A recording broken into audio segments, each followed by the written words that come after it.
যখন যায় সব কিছু কি একসাথেই যায়? হ্যাঁ, এই কথাটা কেন বললাম তোমাদের অবশ্যই বলবো।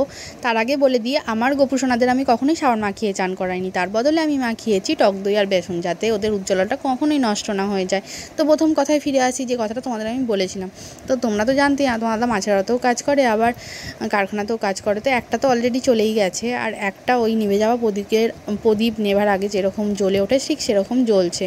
তো এইরকম বর্তমান আমার পরিস্থিতি তোমাদের সাথে শেয়ার না করলে হয়তো তোমরা বলতে যে এইরকম একটা পরিস্থিতির মধ্য দিয়ে গেছো, আমাদের সাথে শেয়ার করোনি। না, তোমাদের কাছে কোনো সাহায্য চাই না বা সহানুভূতি, এরকম কোনো ব্যাপার নয়। শুধু তো উদ্দেশ্যটা ছিল তোমাদের সাথে একটু শেয়ার করা। ভালোটা শেয়ার করবো, খারাপটা শেয়ার করবো না, এটা তো কখনো হতে পারে না। তাই সব কিছুই শেয়ার করে। আর লোকে কী বললো তাতে সত্যি আমার কিছু যায় আসে না।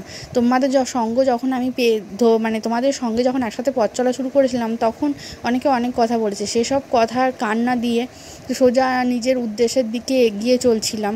তো আজও সেই উদ্দেশ্যের পথেই আছি। এটাতে তোমাদের কোনো সমস্যা হবে না। আমার বর্তমান পরিস্থিতি যাই হোক না কেন, আমার ভিডিওর ওপর তার কোনো এফেক্ট পড়বেই না।